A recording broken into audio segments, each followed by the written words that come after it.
Assalamualaikum, Dik. Adik, Assalamualaikum. Adik dapat duit raya. Berapa ratus ya, kot? Dah buka belum? 100. Anda 100, alhamdulillah lah. Atuk tak ada 1 sen. RM1 pun tak dapat. Atuk anak yatim piatu. Lagi tak dapat 1 sen. Terima kasih lah ya pada ni Global Malaysia. Jadi apa nak buat dengan duit raya? Duit raya nak buat apa? 100. Jadi jangan beri pinjam itu ya.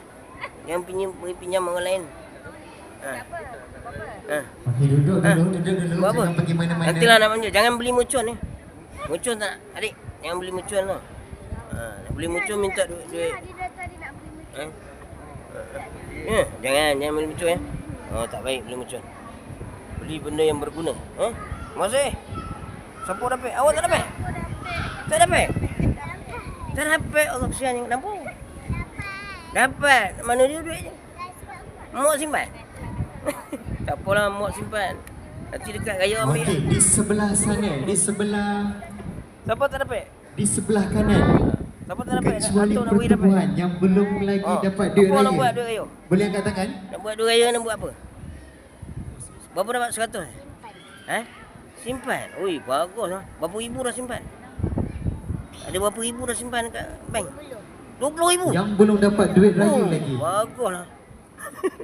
Teras jenam. Awak nak buat apa? Mana teras jenam? Tak ingat lah. Tak Okey, jom ingat. kita bangun. Macam 5. Dah, Bangun duit dulu. ni nak buat apa? Oh, duit ni nak simpan. Jangan beli mucun ya. Ini budak-budak ni jangan beli mucun.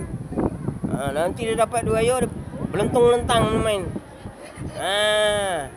Simpan jangan main mucun. Jangan beli mucun ya. Kalau ada penjaga ke mak ayah yang ada nampak dia beli mucun, suruh dia makan mucun. Okey, terima kasih. Itu saja selingan daripada saya. Ni masuk YouTube ni, man. YouTube ni. Dua dunia tengok ni. Adik, tak dapat? Dapat? Mana dia, adik? Mak dah simpan dah? Akak dapat? Tak dapat ke? Saya pun tak dapat. Lepas ni tak dapat, tak apa. Lepas ni kita berbuka puasa. Oh, sedap ni buka puasa. Meriah seronok. Dah pernah buka sini, Kak? Belum? Oh, ini pertama kali. Hari ni elok tak hujan. Seronok.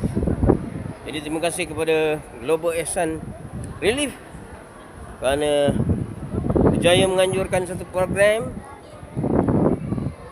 memberi impak kepada anak-anak kita yang yatim